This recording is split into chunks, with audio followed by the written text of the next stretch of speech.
I'm going to go over every bad decision made in Killer Whale and explain what I would have done differently. So real quick, here's the setup. There's this beat-up SeaWorld knockoff in Thailand called the World of Orca, and their star attraction is this massive killer whale named Cedo. Now, Cedo has been cooped up in this tiny pool for years, barely enough room to even swim around. And on top of that, the owners took her baby away from her. And orca moms don't kick their kids out when they turn 18. They stay together for life. So basically, these people took a 30-foot, 12,000-pound apex predator that can swim 35 miles an hour and is literally one of the smartest animals on the entire planet, stuck her in a box, and then took her kid. Yeah, not surprising what happens next. Now, let's get into every single bad decision made in this movie. The first bad decision is Chelsea getting in the tank. So Chelsea is one of the trainers at the park, and she notices that Cedo has been acting weird ever since they took her baby away. And after everyone else goes home for the night, she goes down to the pool alone and tries to call Cedo over. But Cedo is leaving her on red, and instead of taking the hint and going home, Chelsea decides the move here is to just get in the water. Now look, I understand Chelsea cared about this whale and probably just wanted to help, but you gotta be absolutely out of your mind to get in that tank. This is not Free Willy. Orcas in the wild are not dangerous to people because they're in their natural habitat, swimming 100 miles a day and diving thousands of feet. But Cedo has been locked in a tiny pool with blank walls, had her baby taken away, and is clearly not in a good mental place right now. And Chelsea knew all of this. She literally said it herself before she got in. So I'm sorry, but this one is completely on her. The easiest counter to a killer whale is just being on dry land, so I would not have gotten in that tank at all, and this whole thing gets avoided immediately. And honestly, the real people at fault here are the owners of this park. Give Cedo her baby back and release them both when they're ready. Then you don't have to worry about any of this. The next bad decision is Chad fighting the robber over a necklace. So we meet Maddie working the late shift at this burger joint called Slim's, and her crush Chad comes in and gives her this necklace as a present. Sweet moment, but then some guy walks in with a shotgun and ruins everything. He makes them drop their phones, has Chad sit down, and sends Maddie to fill his hat with cash. And when he notices the necklace and goes to take it, Chad decides to charge this man with a shotgun and fight him for it. Now I get it, every guy has this little fantasy in their head about how they'd be the hero in a situation like that. But real talk, if somebody has a shotgun pointed at your face, you give them whatever they want and you let them leave. It is not the Hope Diamond. It is a necklace Chad probably spent like $200 on max. And even if it was worth $20,000, I am still not fighting a man with a shotgun over it. That is just asinine. And here's the thing, this place definitely had cameras, and this dude wasn't wearing a mask, gloves, or anything. The cops would have found him no problem. You let him walk out with the necklace, you call the police, and maybe you get it back anyway. Instead, Chad got shot at twice, got Maddie's hearing blown out, won the fight, and then got absolutely obliterated by a pickup truck the second he turned around. I would rather take the loss than end up on a t-shirt. That could never be me. Now, the next bad decision is Maddie still working at that same burger joint a whole year later. So we jump forward a year, and Maddie is still showing up every day to the exact place where she watched her crush get hit by a truck. Still, every day, clocking in like nothing happened. I get that people need income, but you cannot be doing that to yourself mentally. That is not a workplace anymore. That is a crime scene. If it was me, I would have found a new job immediately. Maddie is clearly talented with music too, so maybe start a YouTube channel doing music lessons or something to get some income while looking for something else. Anything. Just get out of that building. Now, Maddie still agrees to the Thailand trip. And look, I actually think the trip itself is a good idea. Getting away and clearing your head after everything she went through makes total sense. But I would only agree to go under one condition. We stay at the resort, we chill by the pool, we sip drinks, and do absolutely nothing adventurous. That is the whole trip. Because we already know Trish is a handful, and the second she gets an idea, you are going to get dragged into something stupid. So you set the terms before you even get on the plane. Now, the next bad decision is Maddie and Trish breaking into the orca park at night. So they get to Thailand, they're at the beach, and Trish starts flirting with this rental guy named Josh. And Josh, trying to impress Trish, suggests they all sneak into the park after it closes so they can see Cedo for free. And somehow both of them go along with this. You are in a foreign country on the first night and you are about to commit a crime. This is not a simulation. Thailand has real laws and real consequences. If you end up in a Thai jail, your mom is not coming to pick you up from that one. So as soon as Josh came up with this idea, I would have said, have fun, I'll be back at the hotel watching Netflix. You guys go get arrested if you want. I'll see you tomorrow. And look, even putting the legal risk aside, what exactly was the plan here? Go look at a whale through some glass at midnight after Maddie already said she didn't even want to visit the park? The whole trip was supposed to be for Maddie to relax and recover, but Trish completely lost the plot the second she laid eyes on this Wish version of Justin Bieber. And then to make it worse, Maddie ends up watching a janitor get absolutely murdered right in front of her through the glass. Congratulations to her therapist in advance, because they are about to make serious bank off of this girl. Now, as for the janitor, orcas are super fast, super smart, and completely unpredictable.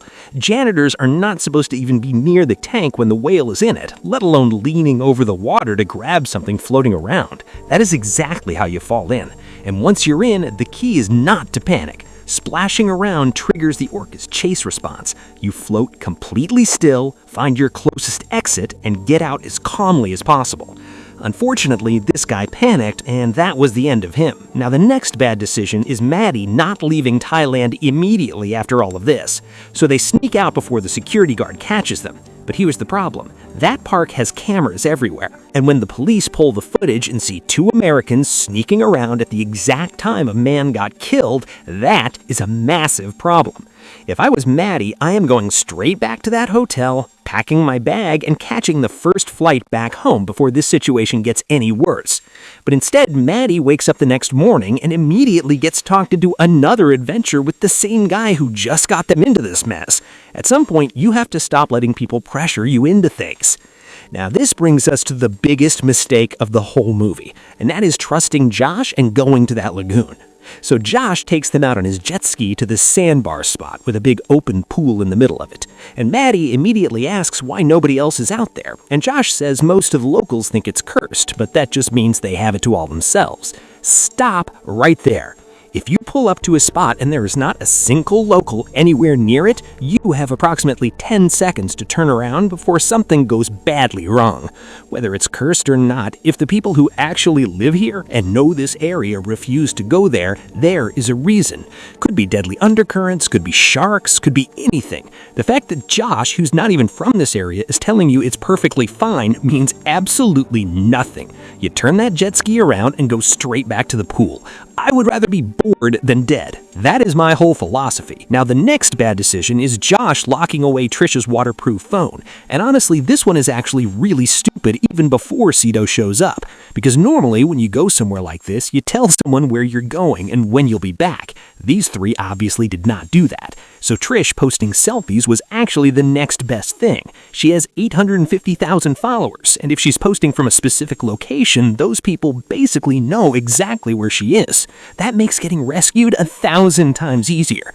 And then Josh takes that away, so now nobody knows where they are. And on top of that, when Trish then borrows Maddie's phone and accidentally drops it in the water, they have 0 phones between 3 people stranded in the middle of the ocean with a killer whale. Just spectacular planning all around. Now when Cito starts attacking and the girls are on the raft and rocks are within reach, they wait too long to jump. This is quick, but it matters a lot. When you are in the water with an orca, your survival rate is basically 0. But if you're on dry land, Cito can't do anything to you. So when those rocks are right there within reach, you jump immediately. You do not wait, you do not panic and float there. You get on the rock as fast as humanly possible. Because the second that rope is still in the water, Cito grabs it and pulls them right back out, which is exactly what happens. Get on the rock first, then figure out everything else.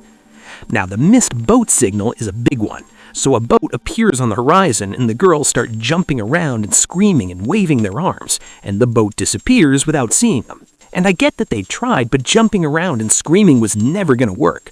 The boat is too far away, the engine is too loud, and the wind and waves cancel out any noise they could make. But here's the thing, they're actually not out of options. They just need to get creative with what they already have. That gum wrapper, the foil on it reflects sunlight perfectly, and your eyes are super sensitive to random flashes of light in places they don't belong. You can actually see a reflected flash from over 5 miles away, and if you do it in a pattern, it's even more noticeable. So that gum wrapper is literally a signaling device just sitting there. And the plastic bag, the orca clip, and Maddie's necklace can all catch light too. So next time a boat comes, you use all of it. Everything shiny goes up at the same time. Now Trish's water idea was actually smart, but she did it wrong. So Trish fills the phone bag with her own breath, hoping condensation would form and give them some water. Good thinking, wrong execution. Your breath is not going to produce enough condensation to actually matter. But the idea itself works if you change one thing. You put a few ounces of ocean water in the bag. Normally you can't drink salt water or you'll die, but when the water evaporates inside the bag, it separates from the salt and then it's completely safe to drink. So same concept, just use ocean water instead of breath, and now you might actually get enough to survive on until the next boat comes. Now, Maddie taking her hearing aids out while they are stranded together is just dangerous. So after Trish confesses that she set up the robbery, Maddie is absolutely furious. And rightfully so. That is a complete betrayal. But taking out her hearing aids and leaving herself completely deaf while they are stranded on a rock with a killer whale circling them is not the move. I completely understand wanting to shut Trish out, but you need to be able to hear what is going on around you right now. Your survival literally depends on it. And sure enough, Trish comes up with a whole plan to swim for it and tries to explain it to Maddie, and Maddie cannot hear a single word. So when Trish just jumps in the water out of nowhere, Maddie has no idea what is happening or why. You deal with Trish when you are back on land and safe. Right now, you keep the hearing aids in, and the last bad decision is Trish standing with her back to the water while losing her mind at the plane. So a plane flies overhead, they both wave and scream, and it keeps going. And Trish completely loses it and starts yelling and freaking out, which okay, I get the frustration, but she is backing up closer and closer to the water without realizing it, and Maddie is yelling at her to watch out, but Trish is too far gone to hear her. And Sito blasts straight up onto the shore and drags her in.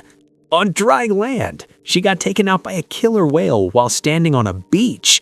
I mean, look, I know a vacation these days costs an arm and a leg, but this is just something else.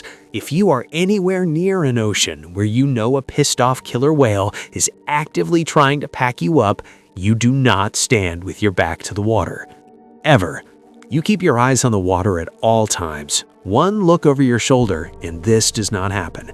Instead, Trish ends up sleeping with the fishes, and it is honestly the most embarrassing way to go in this entire movie. So yeah, that is how you survive killer whale. Do not get in the tank, do not fight a robber with a shotgun over a necklace, quit that burger joint, set ground rules before going on the trip, do not break into a foreign country's orca park on your first night. If the locals won't go to a spot, you do not go either.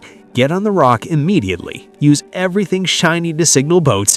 Use ocean water, not breath, for condensation. Keep your hearing aids in no matter how mad you are. And if a killer whale is in the water, you do not stand with your back to it. Honestly, the wildest part of this whole movie is that Sito was never even actually trying to kill anyone. Maddie figures out at the end that Sito just thought she was still trapped and was acting on instinct. She was not a monster. She was a mom who got her baby taken away and got locked in a box. And all of this, every single death in this movie happened because some park owners decided they were going to stick a 30-foot apex predator in a pool and take her kid. So honestly, Sito was in the right the whole time. I'm just saying.